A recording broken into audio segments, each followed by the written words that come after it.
Hello and welcome back to the Forged Alliance for Retard series with your host Nibolowski, bringing you some 4v4 middle to higher player action on Iceland. Apologies for not bringing you this video sooner. It has been quite some time since I uploaded my last Forged Alliance replay video. Just a combination of being busy and just not really being able to find a replay that I wanted to sort of get my teeth sunk into, as it were. But I am back, and I have found a great little skirmishy battle for you today. So we meet the players, meet the teams, see what is going on. So at the top left here, we will start with these guys, who we will call Team 1, and at the bottom here, we will call them Team 2. So flying the red flag up here, going Aeon first land is Lextoc, deciding that he's going to send out his little engineer first, and reclaim mission, I think, on this hydrocarbon and so forth. And his partner up here in, I think Guile always calls it Halibut Orange. I'm not sure where Guile gets most of his colours from, I'd be very interested. Going Cybran first air is Sun Tzu. I think he's producing a Zeus to begin with, so he's decided to risk a bit of resources, a few resources for the Tech 1 bomber. To the right of him, going in a lovely purple colour, going in Seraphim. I do love the look of the Seraphim colour. These commanders, these ACU units. He decided to go first land, sending out the usual mix of units, although he decided to go for a Tham and a Salan straight away. It does look as if they're destined to go into the centre here, probably looking to capitalise with these larger piles of rocks. You can see the reclaim missions has already been set up. And at the top right here, I'm going to shorten your name to Asius, because honestly I'm not going to be able to pronounce it all. I'm sure it sounds absolutely fantastic. Asius deciding that he's going to go UEF in white, going first land, and the usual mix of power stations and so forth. Right at the bottom here, his opposite number, going in a grey colour, also going Seraphim, is the Pale Rider. They not having gone to a warmer climate for some time, very well matched to the map we are currently on. He is going, just draw this down a bit to -8, he has decided to go first land, build the usual mix of what you'd expect from the start of a Supreme Commander game. To the left of him we have Memphi going Cybran at first land, and a very decorative pattern of power stations. It does look as if he's gone second air, he's got queued up. Interestingly, the mass points on this particular map don't really seem to grab the mass. They seem to be pumping the earth, but never mind. In yellow to his left we have Voodoo, well-known player within the community, of course, highest ranked player in this particular game. Decided to go yellow Aeon with his, I like to call these bubbles, many people have different names for them, the Aeon Engineer. He's got his bubbles out on the field. And this Zeus slowly but surely making its way down here from Sun Tzu. Just want to check if he's going to grab it. No, he isn't going to grab that kill on the engineer. But finally, last but certainly not least, we have Kosher. Decided to go blue, UEF, first land, and there's just a usual mix of power stations and so forth down here. But I've slowed it down so much at the beginning of this game because I do want to track the progress of this Zeus, which has decided he's going to come down. And it just seems he's having a little difficulty getting off his first shot. Oh, and we do finally have... Oh, the engineer does get caught. It's unfortunate. I'd love to see a bit of early bomber play from certainly one or two players. He decided instead Kosher he's going to send up a few mech marines. Probably not anticipating the commander's going to be there so soon. And this Zeus seemingly wanting to go... Oh, is he going to go for Voodoo? He spotted his next target, so that is a second kill for that Zeus. But a Thistle is going to make short work of that attack bomber, so he's going to bring it back, I'm hoping. Well, I say hoping, to be impartial, but I like to see at least the bomber unit being made good use of. He's looping around back round to Kosher's base. No static AA of anything to speak of in Kosher's base at the moment. It does look as if the Rep Machine has decided that he's going to be the one who's going to take the centre here. Another hit from that Zeus, and I don't think he's going to get another run. there is some static, not some static, some mobile AA being produced by Kosher. So if we look at the convergence of the commanders, Memphi deciding that he wants to try and meet Sun Tzu, I think looking like in the middle. Both commanders from Team 1, Lextoc and Asius, deciding that they are going to try and make a secure line across the front here. If we were to actually look in Wreck Machine's perspective, they do have quite a definitive line across the front here. Are seeing, as I clicked the wrong thing, some bomber play as well from, I believe that's, yeah, it's a greyish colour, so that's definitely coming from the Pale Rider. I think a Sinev, a couple of Sineves actually, throwing down some rather colourful bombs these ones have. Some static AA though, so they're not going to really get very far. I keep saying static, I mean mobile AA. Problem is I tend to build static so much myself, I'm so used to saying it in TeamSpeak. But by no means confuse me with any of these players' professional skills, I'm nowhere near. Sun Tzu deciding that he's going to push up now, try and take the centre unit. He has got support from Lextoc in the form of some Auroras blocking off this left hand side here. We have a look in terms of the mass incomes from all players. It does look as if Lextoc is starting to run away with the mass. I say that, it's always very difficult to tell these days. He was a moment ago, it does look as if it's reclaim. Let's have a quick look at how he's doing. It does look as if he's reclaiming fairly consistently.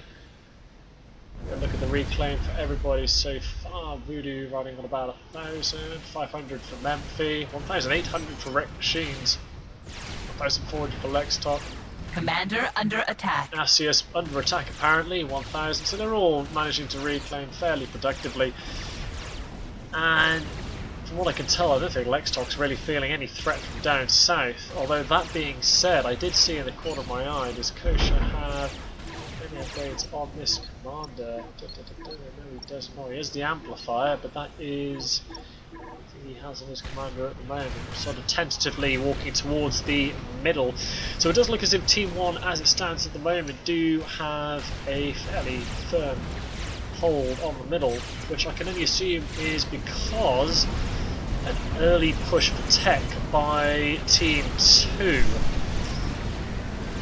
Looks as if at the moment Voodoo's deciding that he's going to try and push up some better units. Kosher frightening off with the gun upgrade on that commander. Lextoc throwing an upgrade on his commander now as well. So yeah, he's saying I need it quickly. I can only assume he was talking about some assistance.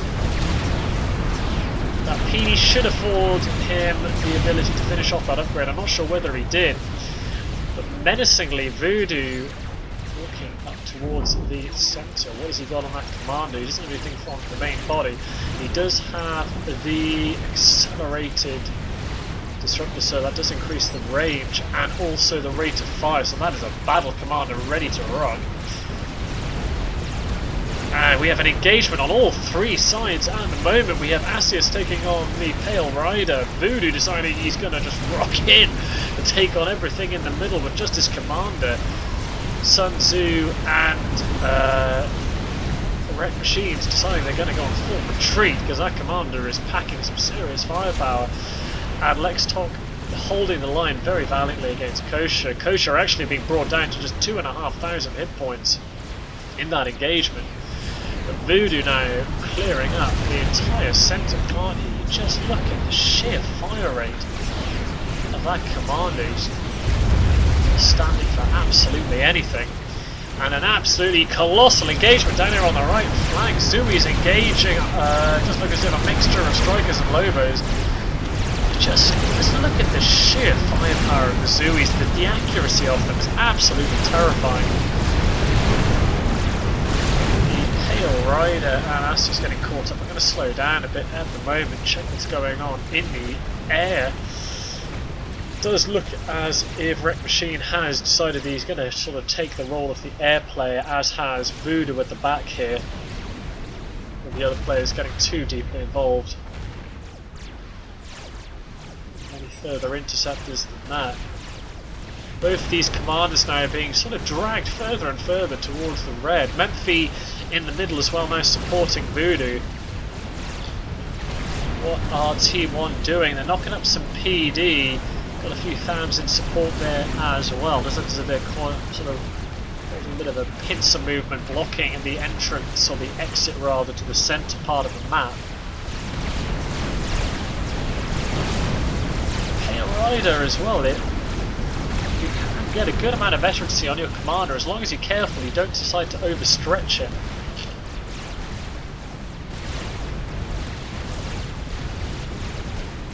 Some prowlers in the air. Doesn't look as if we've got too much else. Drag ourselves back into this battle. It does seem as if Pale Rider might just have the advantage. Can only assume because of those Zooies. And it does look as if that's his. I don't know whether he does look in too much trouble. He has been brought down to the red as long as he keeps that commander moving. My eye out for him. He's been brought down to less than 2,000. So Pale Rider bringing in his commander now, pushing him backwards.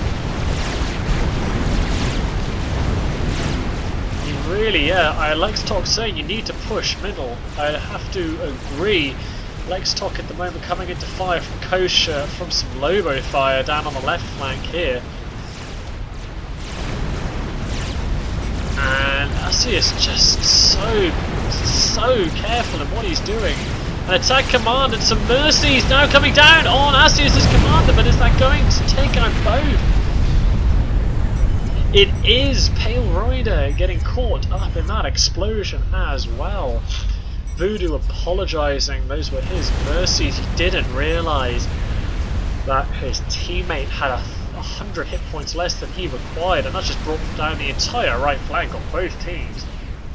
Lextoc now feeling the combined pressure of Voodoo and Memphi raining terror down on his base. I'm not too sure why Sun Tzu isn't pushing up. Interestingly, Wreck Machines, instead of bringing his units around here into the centre, he's actually decided he's just going to bring them to reinforce Sun Tzu and Lextoc's base. This is quite a battle. We've got a few hoplites you can see in the background there. One of the most infuriating skirmishing units, the hoplites. Such a fantastic range bonus. They're going to eliminate a lot of these units. Rhinos are certainly our ranges. Wreck Machines bringing his commander back into Lextoc's base. I'm surprised actually. I think Lextoc has got caught up in a lot of battling in the front here. He's only got 2,000 hit points left on his commander.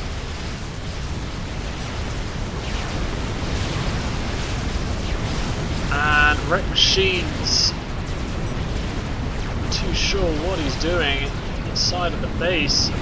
Any assistance down. Both of these commanders look pretty AFK at the moment. Voodoo's commander dancing around as well. Actually being brought down to less than 3,000 hit points himself by the Oblivion turret fire. And it does look as if Koshi's going for a cheeky run-by of these units, which is going to commit Lextoc to making sure he doesn't lose the flank. Jester's been brought in as well. A few archers in the mix. And Voodoo's commander in recovery mode at the moment, and he got 29 kills on that commander, so I believe that grants him the first level of veterancy. Oh, and a mercy being brought in on Wreck Machines and Sun Tzu's commander, and again a second mercy snipe being brought in from Voodoo.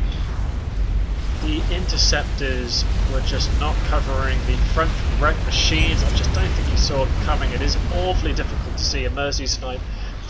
That being said, a lot of people, a lot of players that I've seen and have played with do generally dislike mercies. They find that it's a very cheap way to take out a commander.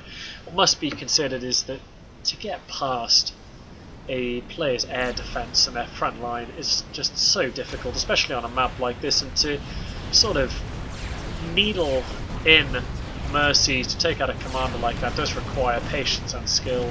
So fair play to Voodoo for managing to seek the opportunity. Bit of confusion from Lextoc on Wreck Machines. The Wreck Machines deciding he's going to get the Tech 2 upgrade. Sense a little frustration from Lextoc, having established quite a healthy foothold on the left hand side of the map. Unfortunately, having lost his teammate on the right flank and to a mercy snipe as well, second teammate to fall to exactly the same problem. And Voodoo looking a lot healthier now, deciding he's going to take on some of these Tech 2 units. Got a few harbingers in the mix as well, so he has to be careful, but I think with an overcharge it shouldn't be too much of an issue.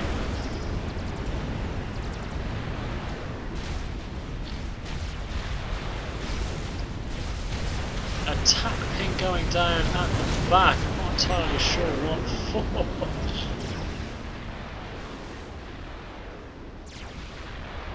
Fairly stale part of the game. It looks as if all three commanders, we've got Memphi, Kosher and Voodoo, just waiting for the final assault on Lextoc's base. He only has 800 hit points left. I genuinely admire Lextoc. I will go and say that although Voodoo has played an absolutely fantastic game, he's seen the opportunities, he's managed to mercy snipe 2 players during the game. If I were to give a man of the match, I've got to give it to Lextoc. He, without a doubt, has tried his absolute best to try and keep these players, the rest of his team, in the game. I think it's awfully unfortunate. Wreck Machines, having played so well and dominating most of the air game, just not spotting those mercies in time. Which is an awful shame. A cheeky Ravager now wearing down the shield. It's incredible power, a Ravager. If you watch the shield, the first volley takes it down. We're talking just over 3/4 health, and then the next volley will hit the shield. And that's only one Ravager. 1 or 2 of them just melts away the defences of a player with the sheer range bonus. Really only a fat boy outranging the Ravager. Of course, a sniper bots as well. Whole right flank seemingly just left, I think, unfortunately, due to the fact that Lextoc was needing so much assistance from Wreck Machines. It was like as if Memphi's pretty much ran around with complete immunity down here. Lextoc now deciding to run, and oh, don't tell me, a third mercies in they come, and that is 3 times a charm from Voodoo. So many mercies. I cannot believe that we managed to find 3 ways in. Well played by all players in the team, lots of fantastic action. I am going to stop the cast here because unfortunately it has desynced. But having watched this replay twice and actually having casted it once before, I can tell you that unfortunately Team 1 do succumb to the loss. Wreck Machines does put up a pretty healthy last stand. But I'd like to finish off this video by saying thank you to all of the people that have subscribed to me so far. I do appreciate it.